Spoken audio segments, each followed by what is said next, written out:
everyone, and welcome to the Christian Writers Podcast. I'm Christina Catane, and I write multiple genres, including Christian fantasy. Introduce yourself, Amber.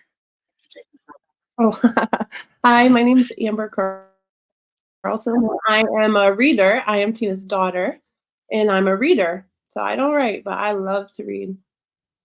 Okay. Tell us what your favorite genre is, real quick. My favorite genre, probably romance. I read a lot of romance, um, and all types of. But I also enjoy fantasy. I'll read pretty much anything, but I think I stick to romance. Romance is my favorite. Okay, you're in good company. Okay, so we always start I probably should start by saying that Jennifer is with her daughter at orientation for her college today. So that is why Jennifer is not here, and they're having a great time out there in Illinois. And of course, Jamie can't be with us this month, and so it was just me. And I thought I don't want to cancel the podcast 2 weeks in a row, so I thought, who can I have on as a guest host? And I thought, well, let's get a reader on here. And I know my daughter reads a lot of books, and it was easy to get her to agree as opposed to trying to find someone else. So here we are. It's me and my favorite daughter. Uh, and we are going to talk about what readers like and what readers want. But we always start the podcast. And by the way, welcome everybody.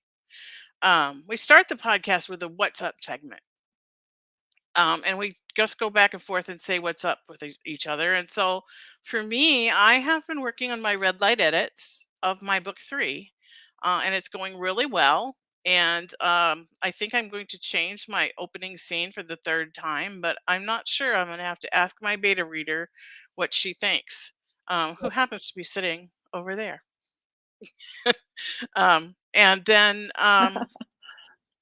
so yeah, I've been showing up in the writing room every morning at 8 all by myself, but I'm getting the work done. So, what about you, Amber? What's been up with you?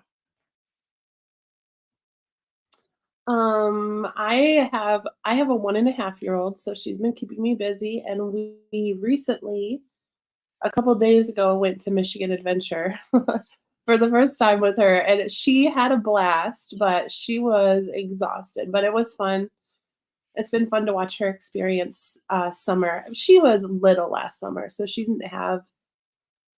didn't get to enjoy all this stuff like she is this year. So it's been fun to watch her enjoy the water, enjoy all the summer fun, and develop her little personality, which she has a ton of. So that's what I've been doing, She sure chasing a does. toddler around. But Yeah, and she loves the water. She takes after her grandma mhm, in that way. she's a Yeah, water baby for sure.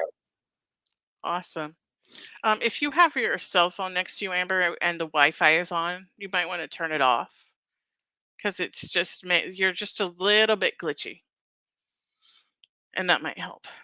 So just so you know, we're Okay. both in the same house using the same internet. So hopefully that doesn't give us any quality issues, but hopefully you will have grace for us if it does.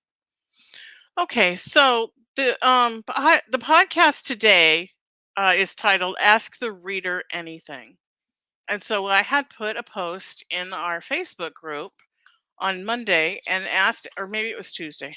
Anyway, I asked everyone to submit questions as authors of what you would want to ask readers. And so we have a list of questions here that you guys all submitted, and we're going to go through them. The first question actually is one that I wanted to know. So tell us, Amber, how many books have you read this year? Uh oh, I Guys, think she's frozen. can you hear me? Yeah, start over. Uh oh,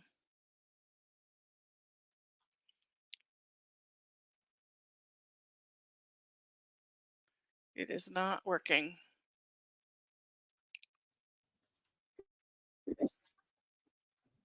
All right. Is this better? I can hear you. Yeah, that's better. Try again.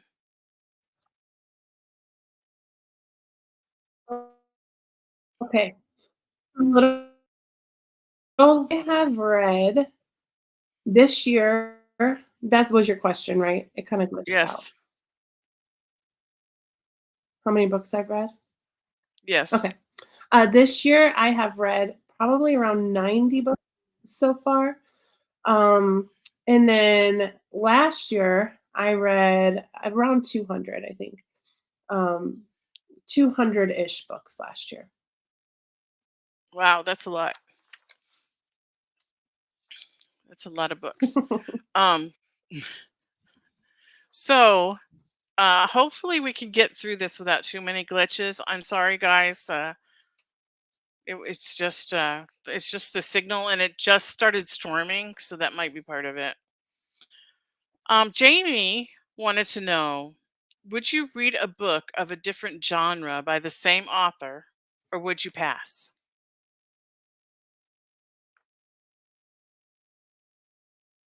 Hmm. I think it depends on the author. If I liked the author and I liked their writing style, I would definitely read a different genre book by them. But if I didn't really enjoy the author's writing style, or I'm really big into character development. So if the author is really good at developing their characters and getting me to fall in love with their characters, then I know they're probably going to be like that with all their other books, regardless of the genre. So I probably would read it. But if I'm not like, if they don't develop their characters as well and I don't connect with the characters, I probably would not read a different genre book by them. I don't know if that answers the question well, but That does, and it really puts an exclamation point on something that we say around here a lot, that you need good characters. You need great mhm, characters in your book. It's like king. It needs to be one of the most important things that you work on when you're writing a book. You need your characters to be believable, three-dimensional, and you need your readers to be able to maybe not even love them, but to be able to connect with them and see themselves in them. Even the bad right, guys, even the bad guys, you want to mhm. have great character development. So that's a I feel good like example. a good book gets you to a good book gets you to fall in love with the bad guys. That's what I always say. You know, author's good if they get you to love the bad guys. Wow, if that's their intention, right? Right. Okay. Mhm. So the next question also comes from Jamie. How important is the book cover to you, and why? Oh, I guess it's not vital. I don't have to have a crazy book cover, but a lot of times, because I read so many books, the book cover will draw me in. So if I'm like, "Oh, what book do I wanna read next?" And the book cover is, a little bit, like, different, better, I don't know. I like book covers. Some people might not like it, but I sometimes like book covers that have the pictures of, like, the characters on the front, like, what the character would look like, because sometimes I have a hard time imagining or seeing, the characters in my head. So I like being like, "Oh, that's what the character looks like." Unless the character doesn't look like on the cover what the author describes in the book, then the cover makes me mad. But I feel like, I don't know if that answers the question well, but I do like a That good does. book cover. I feel like it can be useful. That does, and it's interesting because some of the conventional wisdom out there for authors is not to put depictions of your characters on the book, because Mm, sometimes readers want to imagine their own, like have their own imagination about what they look like, and so that's some of the advice that's out there. So that's interesting to know that you like that. I like that, and I'm sure I'm not the only one that does. I just like being able to visualize, because sometimes it's hard to visualize the characters. Um, I don't know. Sometimes I struggle with that. So, Okay. Okay, so Cheryl asks, okay. do you annotate your books, and do you read paper or digital? I do not annotate my books. I read digital. So I read on my Kindle and my phone. And I don't annotate. I feel like I go so quick through it. I don't take the time to stop and annotate them at all. Right. I don't either. I think I do with my Bible. If like some point Mhm. jumps out at me, I'll do that in my Bible, but I don't do it with books that I'm reading for fictional books. I do it with nonfiction sometimes. So that's interesting. Piper wants to know: are there things that make a book an instant DNF for you once you find them in a book, like particular social issues or factual errors or anything like that? Um, that's a good question. I think for me, sometimes, um, if I DNF a book, it could be because, like, if there is things that trigger me in the book, like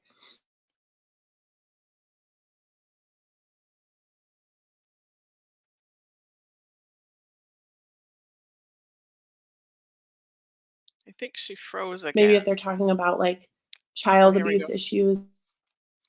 Okay.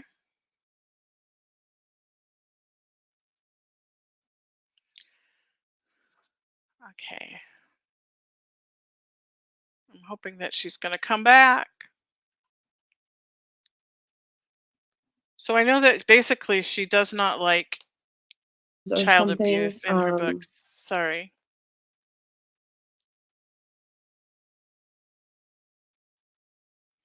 and Hmm. it's, like, graphic or whatever, maybe I'll DN Hey, Amber, why don't you just come on in here? Bring a chair because you're glitching so much that we can't tell what you're saying.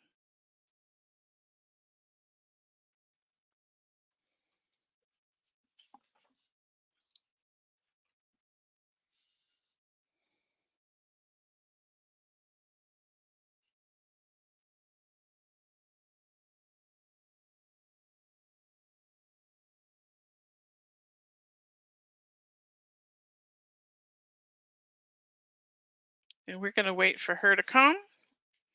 I hope that everyone in the chat is having a good week, and maybe you guys could tell us in the chat what you have planned for the weekend. I'm just going to move this because I think she's going to sit right here.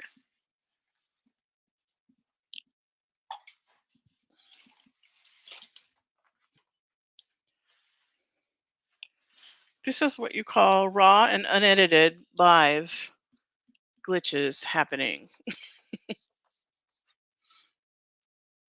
Hopefully she's coming. Amber, did you hear me? no. Can you grab a chair and come in I can here? hear. Mhm. Yeah, you want me to exit out of here? I'll remove you. That's fine. Mm.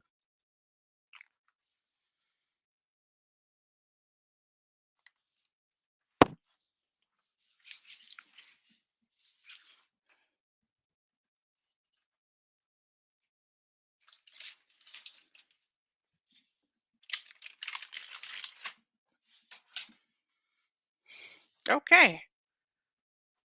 I can hear the chair, so she's coming and we can get right back at it as soon as she gets over here. Sorry about that, Amber.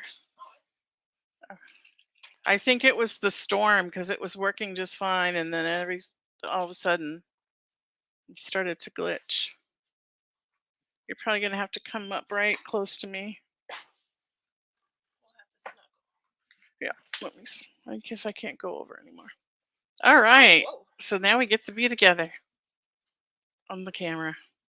Okay. So where you froze was when I had asked you if there was any issues that would make you DNF a book. You pretty much went frozen at that point and we didn't hear anything else. I'm going to try not to look at you so that everyone can see our faces.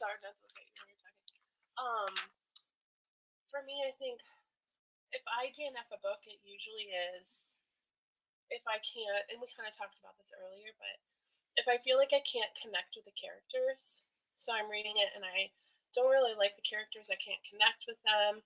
It's hard for me to get into the story. And so I will usually DNF a book if I don't connect at all. Okay. And also, like, if there's maybe trigger stuff in there, like maybe there's stuff with like child abuse or like anything graphic like that, sometimes I'll DNF books like that too. It just depends on the content, I think. And Okay. Okay. And I know for me, it's like if there's any, if there, because I don't always read strictly Christian fiction. And so if there's cussing or a lot of cussing where I can't get past it, if there's like one word, I can just skim it. But if it's so much, I can't, it throws me out of the story and I can't do it. And if there's too much graphic um, sex, I definitely do it. these weren't on mine. Oh, okay. Well, we can get to those once we get through these Okay. questions. Do you ever search the internet for questions about a book while you're still reading it? um, Or do you read the end to find out uh, spoilers before you're done? I have before. And that's how I know if a book is really good. If I'm like getting really anxious and I'm freaking out and I need to know because I can't wait and I'm stressed, that usually means the book's super good, and I get anxious. So I have looked up the ending before and I have regretted it, and I also have looked up questions before and I have regretted it. But yeah, And don't you try to look up pictures too?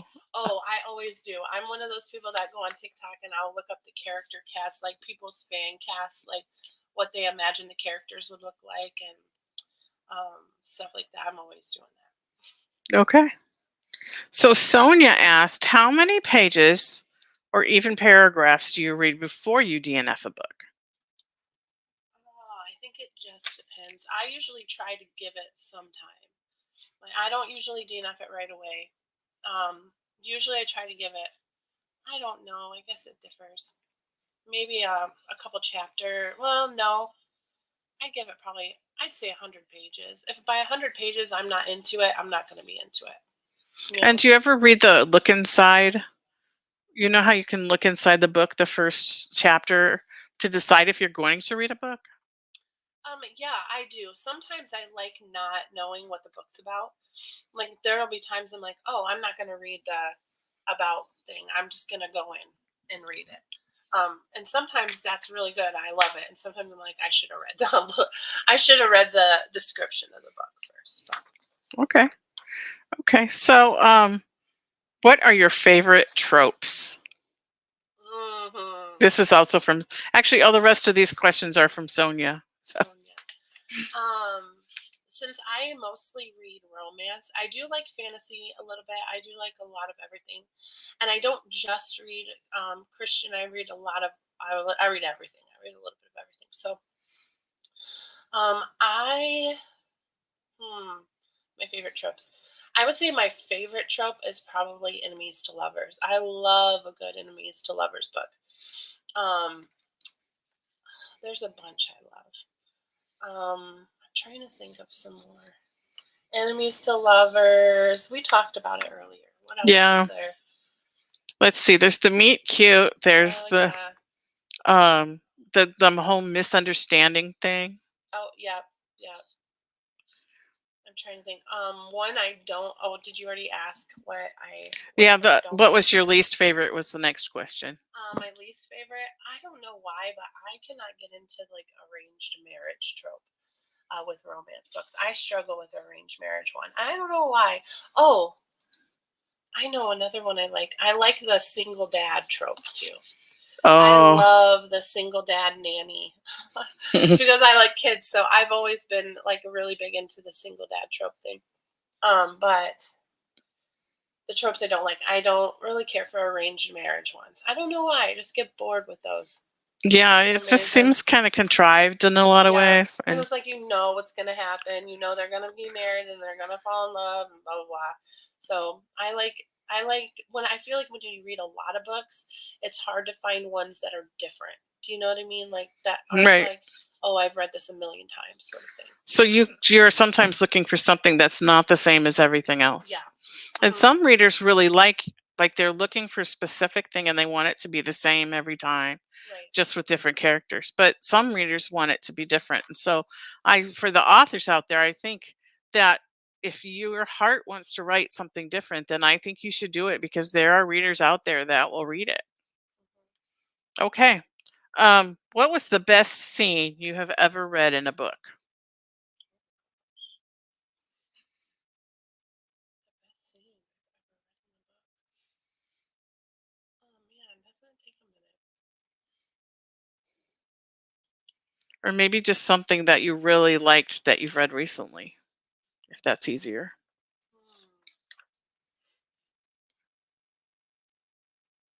I can't really talk about it because I just recently read my mom's third book, which isn't out yet. So she had me read it, and I loved that book. I was stressed out. I was freaking out, and there is a scene I love in that book, but I don't think I'm able to talk about it. Go ahead. Are you sure? As long as it's not like the ending. No. Oh, I feel weird. I don't want to give anything away. Yeah. Well, there's a scene in my mom's book where there is. I'll give it away if I talk about it It's okay. because I already forgot. Is it Teslina? Is that her Hmm. name? So there's a character in my mom's book. Her baby is. I don't know how to get into it without it taking 10 years to describe it. But anyways, she ends up being on the run from the militia, and one of the militia soldiers is with her. They end up coming across each other, and there was just this huge earthquake. And so the soldier's injured, and she's taking care of the soldier. And there's just this scene where they're together, and the soldier ends up. I'm not going to go into super detail, but the soldier ends up confiding in her, and there's this emotional connection that happens in this little cabin when they're stuck there. And I fell in love instantly with the characters in that moment. Like before, I was like, oh, I like these characters, but then that connection, like that scene, I feel like made me instantly. I told my mom, like, you better make the next book about these two, or I'm going to be very mad at you. Because I fell in love with those characters and the connection that they were able to have. And even though they had just met each other, there was like this instant, I think, just emotional bond that they had. And I thought it was really well done and well written to the point where I was like, okay, I'm invested in these two. Like, I want to see this go somewhere. Sort of. And it is kind of enemies to lovers, isn't it? I know, that's my trope. So, I'm just saying. Okay. As a rapid reader, if that applies, do you read every word on the page? Or does your brain make meaning by skimming the sentences? I mean, there's been times I think I've skimmed. If I'm not super, if the like, how do I word it? Sometimes books can get super descriptive in things that like you don't really care about being described. Like, like kind of boring sort of stuff, like describing. And you do want some description, but if they're going really into detail with stuff like the surroundings and the color of the room and all the details in the room, sometimes I'm like, okay, pip pip, let's go, let's move it on. And so I will sometimes skim those parts, but for the most part, I don't really skim very much. I usually read everything on the page. I think if it gets super descriptive, like in that sense, like I was talking about, then maybe I'll skim. But Yeah, I don't like descriptions of clothes. Like when you're reading like historical. I know, I'm like, okay, and I know this for 2 pages. I'm like, sorry to all go. my historical writing friends, but I don't care what they're wearing, even if they're in the 1800s and it's like really, really unique. I don't care. Okay. How have you tried to write a book before? Not really, which is crazy. I'm not really I don't. It's not that I don't enjoy writing. It's just not my. I think my. I'd rather read than write. I remember in college I wrote like a short story for one of my classes, and it was like an autobiography. Like my professor was like, "Hey, I want you guys to do your autobiography. Like, make it unique," because it was like a children's I was in children's ministry, in a children's ministry class. So I was like, okay. So I turned my my personal autobiography, not auto, what do you call it? It's right. Yeah, Autobiography. autobiography into a fairy tale. And my professor freaked out. He loved it, and he ended up publishing it on our school page, like on our college website. Yeah, And it's he good. told me I should publish it, and I never did. So maybe I would one day write kids' books. I think I would love it, but I just haven't ever. And you used to make up stories for your little brother. With I used to tell stories all the time. The Adventures of Torrance and Kayla, I think it was. A bear and a little girl. I would make up stories all the time about the two. But Yeah. I've never written a book like besides that. Okay. Do you keep a reading journal? No. Nope, I don't. Okay. After so many books, are you able to remember what happens in each of them, or do they blur together? Oh yeah, they blur. I will love my friends. Some of my friends will be like, "Hey, remember that one book?" And I'll be like, "Which one was that again?" Like, if the book is really good, I'll remember it. Like, if it's unique and different, or if I connect very, very well to the characters. Like, let's say there's the books I remember are the books where I'm in love with the characters. Like, they feel like family to me. I'm invested. I've connected with them well. I usually remember those books very well. So, and it doesn't mean that all the other books I read weren't good. Yeah, a lot of them were good. I just didn't connect to the characters as well as some of the other books that I would remember. I don't know if that answers that question well, but. Okay. And then the next question is, what book surprised you?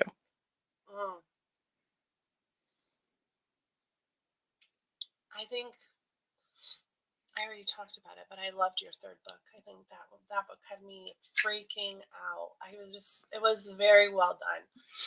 I feel like it was kept me on the edge of my seat the whole time, and I was stressed, and I wanted you to hurry up and get to the end so I could figure out what's going to happen, but you wouldn't tell me anything. And it was She did try to get me to tell her. I was really mad at her for a little bit because she wouldn't tell me anything. That was a really good one. I'm excited to see Okay. the end product for that book. And then we had one more question that was up here. How do you track the books you read? Oh yeah. So I usually read on Kindle Unlimited. I have that's where I usually read most of my books. And so they track it for me. Like, they'll have like a tracker. I also use Goodreads, so I'll track my books on there too. Sometimes I don't update my Goodreads enough, but my Kindle Unlimited usually tracks it for me. And then I'm able to see what I've read. Okay. So if there's no more questions in the chat, I think we're ready to move on. If I can find my my Sprint. I'm having some trouble finding it. So that we're going to transition now to this part of the podcast, which is called the feeding of the backs, and this is where we get 15 minutes and we get a prompt, which today was 5 words, and then we write for 15 minutes, no time to edit, no time to plan, and no time to come up with great ideas. We just write, and then we read them all out loud, online, on the air, streaming live, and then we give each other positive feedback only because we haven't had time to edit or plan. And so today, since Jen and Jamie are not here, it is just me. I sprinted, and I'm going to read what I wrote, and then Amber is going to give her feedback as a reader. And I want you to be honest. You can't. You can't. I'm not looking. You can look. It's okay. All right. So we had 5 words, and the 5 words were statement, suitcase, install, direction, and cage. Oh, I don't think we want to do that. I was just trying to see. Oh, I'll just move that. Okay. So statement, suitcase, install, direction, and cage. Charlotte pulled her windbreaker tighter and bounced up and down on her toes. She hadn't expected it to be so much cooler on the mountaintop than it had been in the valley. A brisk wind blew up the slope and tossed her hair, blowing it across her face. She tucked it behind her ear and turned away from the view of endless mountain ranges, following one after another as far as she could see, toward the city, the inlet, and the Sleeping Lady Mountain, also called Susitna. She could clearly see where it had gotten its name, silhouetting the shape of a woman lying on her back. She imagined long black hair cascading down its sides and into the inlet below. It had been so long since she'd been home. The mountainside south of the city, which they called Mountainside, was covered in homes now. When she was a girl, there was only a few. The neighborhood mostly green trees that made the views from their front windows spectacular. But up here at the top of the Arctic Valley, things looked as wonderful as it had before. The city sparkled like a gem beside the water, its dark underbelly hidden from view, and the water reflected the crimson and purple of the setting sun. Not that it was actually setting. She knew it would dip just below the mountaintops and then rise again, leaving only a couple hours of dusky night. She looked at her watch. 3 minutes to midnight. It would be pitch black where she was living now. We ought to get going, Charles said, a pile of blueberries hammocked in his t-shirt. Charlotte laughed. Do you think you're going to make it back down the mountain without spilling all of those? Hey, I have skills, he quipped. Okay, I just hope we don't run into any hungry bears on the way down. Charles looked anxiously across the steep green slope. Bears? He asked. Yeah, they don't live in a cage in these parts, just out in the wild, like a real bear. Charles looked again at the slope, then back at Charlotte, and then down at his treasure. He shrugged his shoulders, then scooped them up and into his mouth. Come on, he said. Let's get down before it gets dark. Just a few more minutes, Charlotte said, breathing the scent of pine and earth and clean, sweet mountain air into her soul, imprinting it on her memory to last the rest of her lifetime, since she knew this would be her last visit home. The end. Oh, I want to know the rest. I ran out of time. The timer went off. You gotta turn So, what did you think? Any feedback? I loved it. I want to know why isn't, why is she not going? Like, where's she going? What's she gonna be doing? What are her and Charles? What's going on with them? I don't know. I'm just curious about the backstory now, but there isn't one because you just wrote it. Yeah, I know. It was mostly me.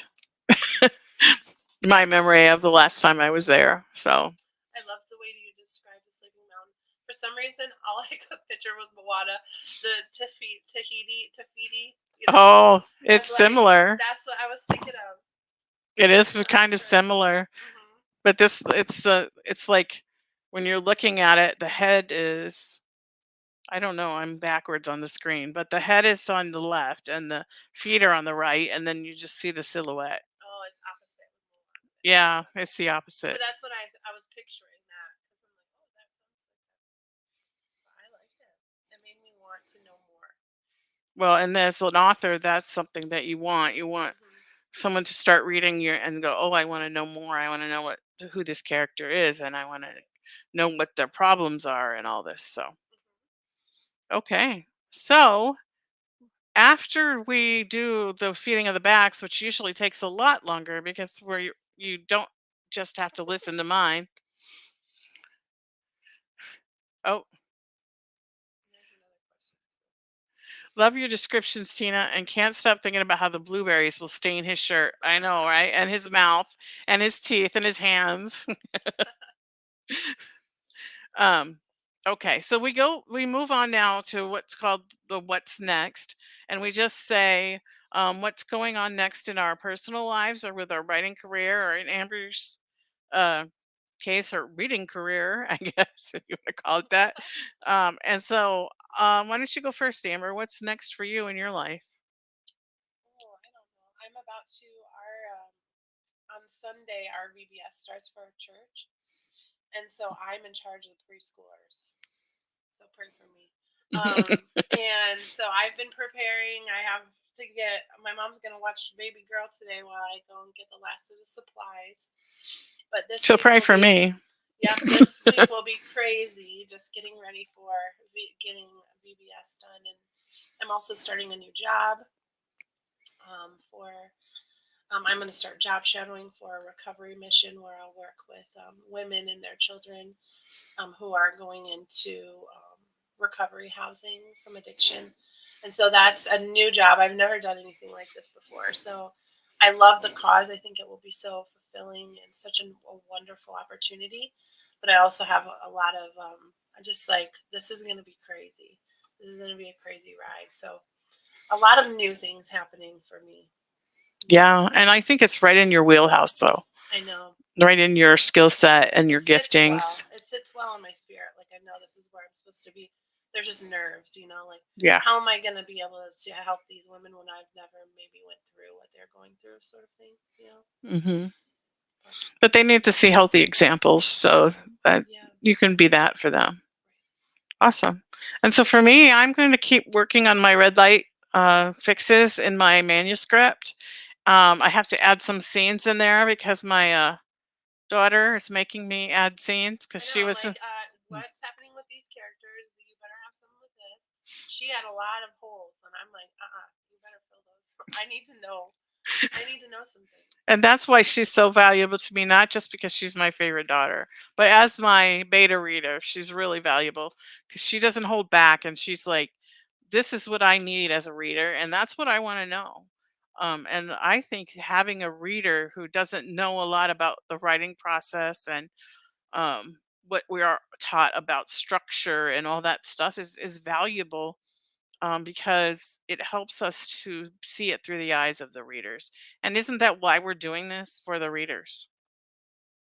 So I think that's it for today. And oh, there's one more question that Amber wants to answer. So should have asked this, but how do you discover books? You mentioned TikTok, but what else? Email newsletters with recommendations, promos, stuff your Kindle promos, Amazon browsing, and anything.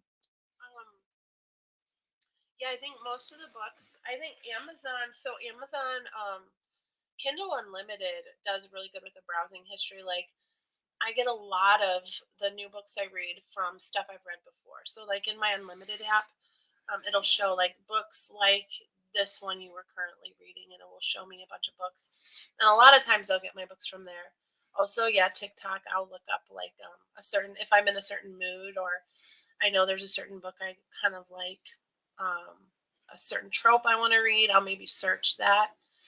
I usually don't get a lot of. I never check my email, so I usually don't get any from my email newsletters or anything. But I do get from Stuff Your Kindle Day. I do get a lot of books from there, like um, in Facebook, like a lot of Facebook groups. So I'm a part of a couple of Facebook book groups, and I get a lot of the books I read from there too, because people will recommend them, and then it's nice to see what people are saying. So like someone will post a book, and everyone will be like, if the majority of the people like the book, then I know chances are I'll probably like it. Not always. That's not always the case, but I think those like specific like book Facebook book groups are helpful too um, Right. for that. And that just again reiterates the advice that we give to be really, really uh, intentional about what categories you put your book in on Facebook and make sure you have relevant categories because that's how those books that she gets recommended that are like books she's already read, that's where they come from the categories that that author has put them under in Amazon. And so then Amazon will see these are the same type of book. And so this reader will probably like it. And that's really valuable. You don't want your books being shown to somebody who doesn't like that type of book. You want them to be shown to people that do like that type of book. So, okay. And I know this is like only 40 minutes long today, but since we didn't have Jen to write a sprint and to give us her what's up and what's next, I know that this is a exciting time and it's also a sad time in her life because of her daughter graduating and going off to college. I remember those days. You were crying. I remember going to see Toy Story 3 and the mom went in the room and all the son's room was just all boxed up and I was in the movie theater and I just started bawling. My kids were all get started gonna be leaving in like a month, except for my littlest one. So that was hard. So pray for Jen, and continue to pray for Rhonda as she struggles with her health issues, and pray for Jamie too in her season of her life. And so, with that, this concludes the Christian Indie Writers podcast. And until next time, may your pen be prolific, your deadlines be met, and may all of your words honor Christ. Bye now. I have to go.